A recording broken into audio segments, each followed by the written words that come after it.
Hidden beneath the Greek and Roman ruins of modern Lebanon lie the remains of an ancient civilization almost lost to history. Beginning in 1200 BC and lasting for 1,000 years, this civilization dominated a vital part of the ancient world. But unlike their rivals in Egypt, Greece, and Rome, they had almost no land empire. Instead, theirs was an empire of the waves. They ruled the most important body of water known to the ancients, the Mediterranean Sea. They were the most skilled and audacious seafarers of their time, an enigmatic race of mariners known as the Phoenicians. The Phoenicians were the first great shipping tycoons. Their vessels were coveted by their ancient rivals, and they developed a phonetic alphabet that influenced the way we write today. But their success made them the envy of the ancient world, and that envy led to their destruction. The Greeks and Romans crushed the Phoenicians, and most damning of all, rewrote their history, leaving dark, slanted accounts of the Phoenicians to live on.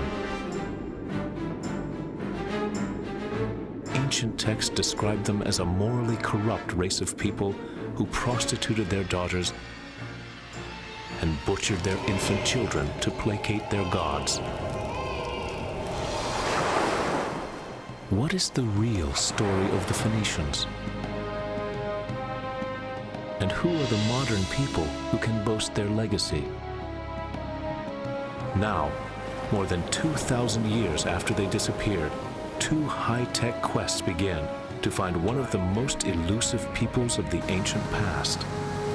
First, a search for ancient Phoenician ships using revolutionary machines deep beneath the sea they once ruled. The ancient Phoenicians were the greatest mariners of their time. I would have loved to sail with them. And a second, using the latest genetic tools in a bid to find them within the blood of the modern people of the Mediterranean. Archaeologists may dig in the dirt, we dig in the blood. At sea and on land, can new technology and new science finally solve the mystery of the ancient Phoenicians?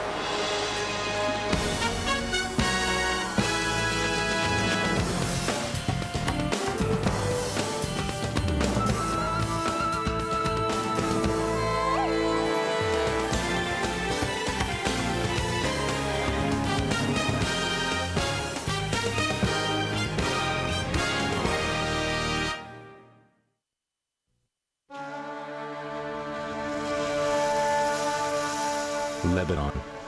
This sliver of a country teeters between mountains and the eastern edge of the Mediterranean Sea. Once known as the Levant, it was the homeland of the Phoenicians.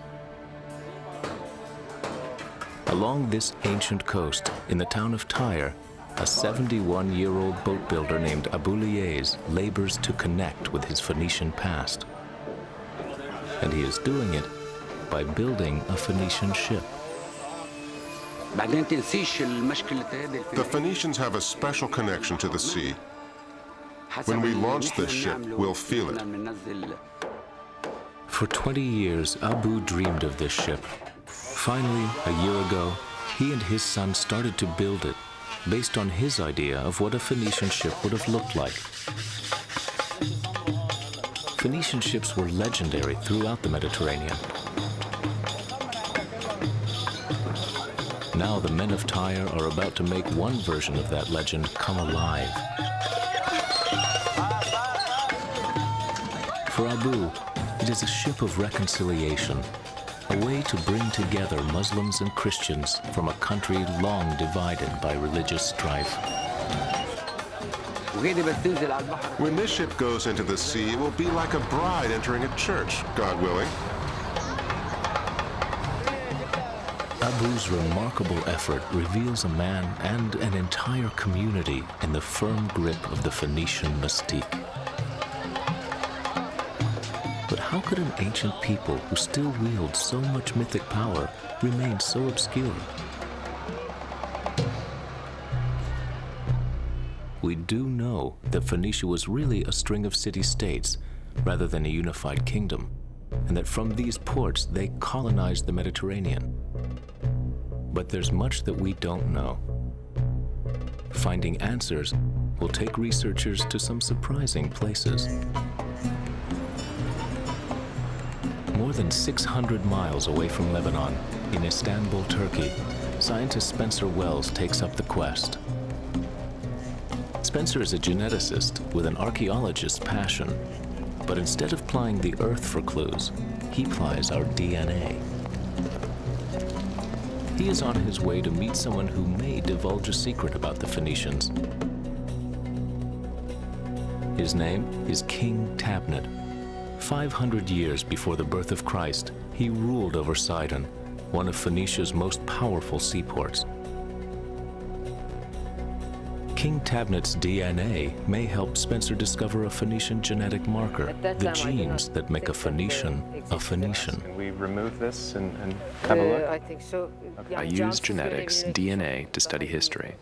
DNA is a blueprint. It's the way you reproduce yourself. You pass it on to the next generation. But it also provides us with a historical document, a way to look back in time. Could people living in Lebanon today be related to a long-dead Phoenician king? To find out, Spencer will need to take a piece of Tabnet home to look into his past.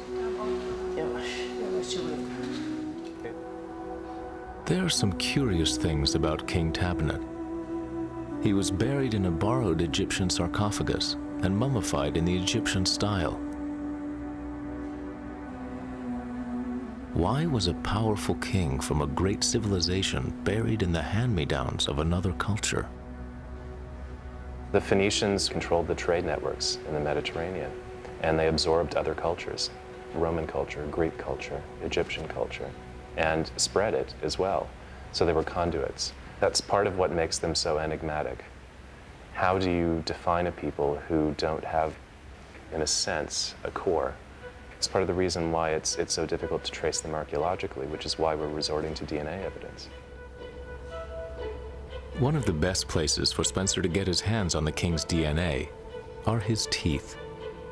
The tooth hopefully will have uncontaminated DNA hidden inside that will give us that insight back into the past. The tooth's enamel can act like an airtight tomb, protecting what Spencer hopes will be pure DNA. Okay, here it comes.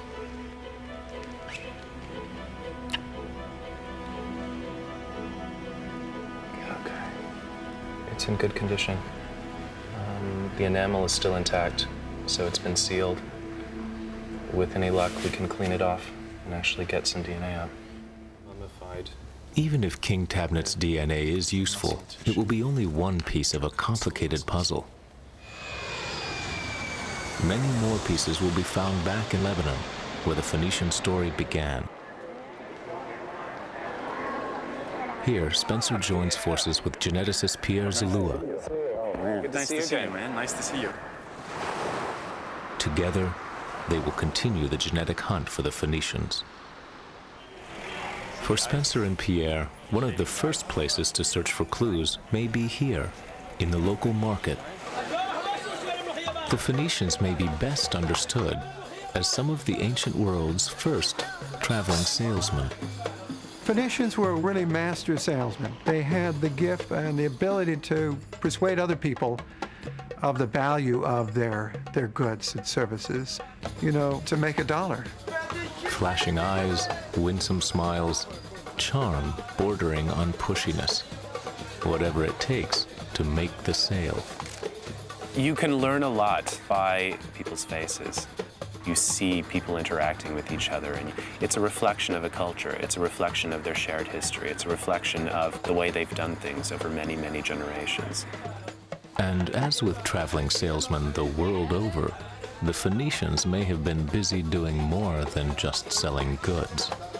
As population geneticists, what we study is how people are related to each other. In effect, the history of who had sex with whom. Are the genes of the Phoenicians hidden in the blood of these modern-day Lebanese and passed down generation to generation?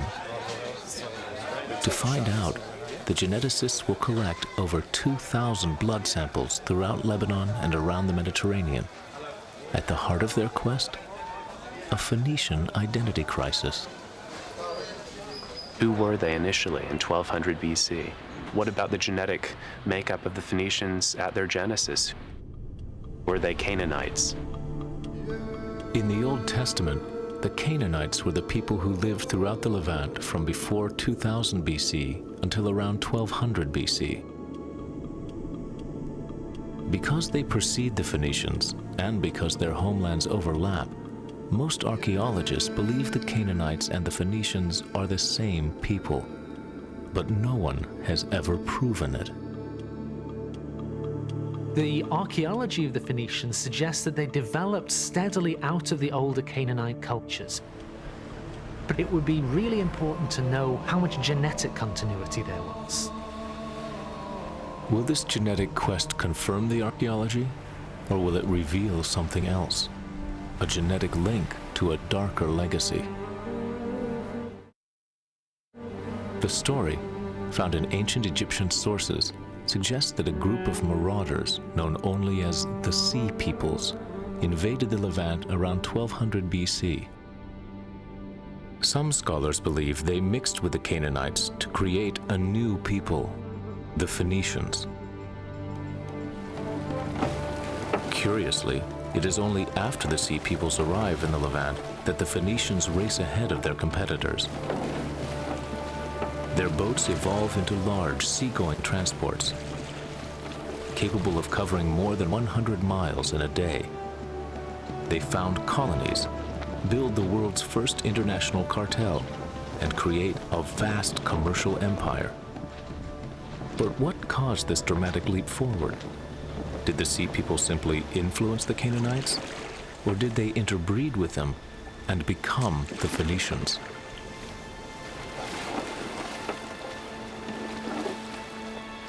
There are a lot of arguments among scholars on just how much impact the Sea Peoples had on the Phoenicians, and whether this had an impact on the Phoenicians' later development as the greatest sailors in the Mediterranean.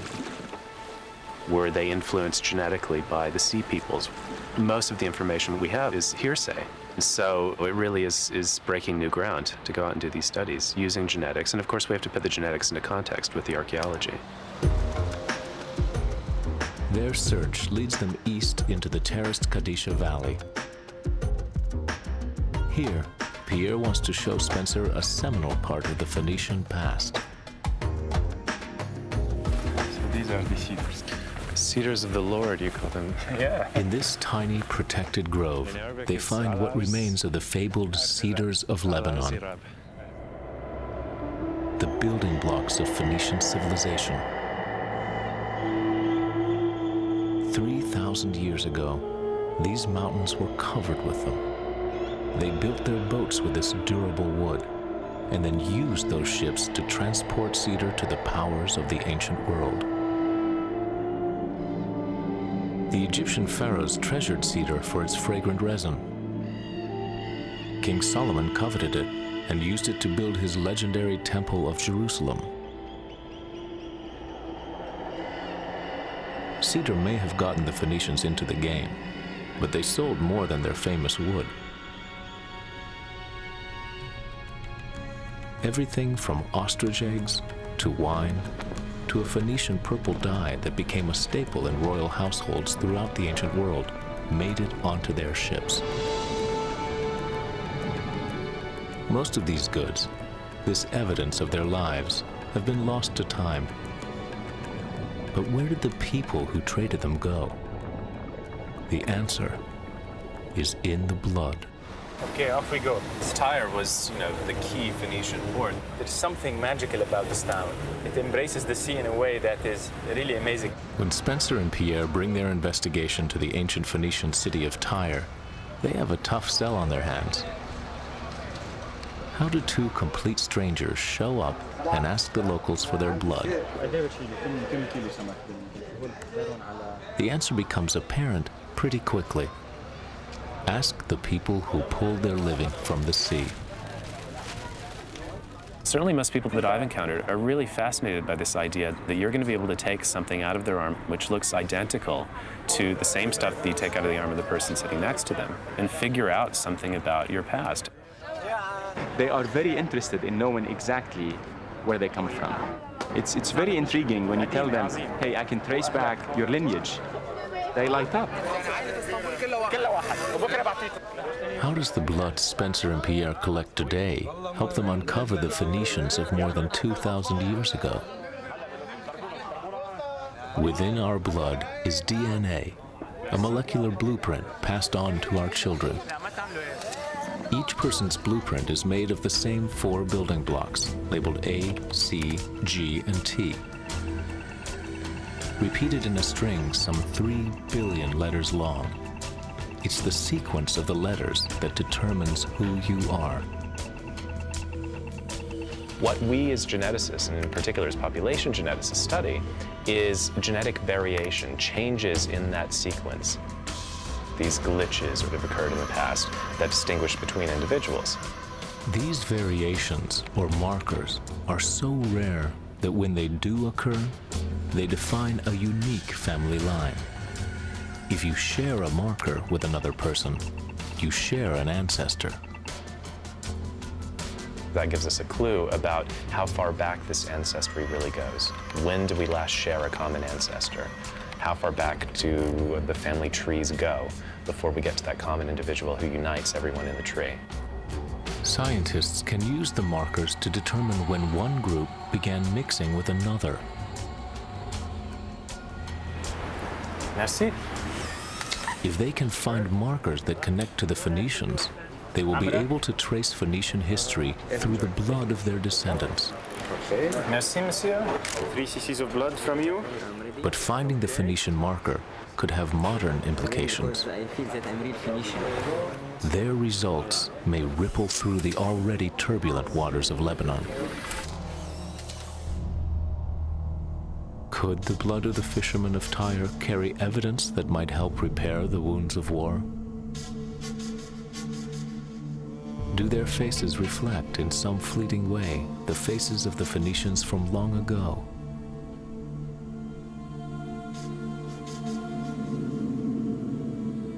Though it may be hard to see in these eyes, even 3,000 years ago, religious controversy swirled around the Phoenicians. The Old Testament tells the story of one of Tyre's most infamous daughters, Jezebel. The quintessentially shameless woman was, in fact, a Phoenician princess. Jezebel was married to Ahab, a king of Israel. She seduced him and his followers into praying to her gods, the idols of Phoenicia. I think that she did, in fact, get a bad rap because what she was doing was importing all of the kinds of religious practices that she grew up with as a princess of ancient Tyre, and that it was natural for her to bring those things with her when she became the queen of ancient Samaria. Jezebel's rise to power and the threat she posed to the prophets of Israel led to her demise. In the end, she died violently, pushed out a window by her own servants. Her brutal legacy cast a grave shadow over the ancient Phoenicians. In the Old Testament, they're maligned as idol worshippers. Other ancient texts refer to them as cheaters and hucksters, the bad boys of the ancient world. The Phoenicians were very wealthy and very powerful, and this caused tremendous envy and jealousy in the kingdom of Israel. The Phoenicians get very negative reporting in the Hebrew Bible. They constantly write about the luxury and wealth and beauty of ancient cities like Tyre and Sidon, but at the same time, they're constantly talking about how they're sink beds of corruption and filth and squalor. So perhaps the root of all the bad press was envy. Their rivals could not compete with the rulers of the seas. The remarkable ships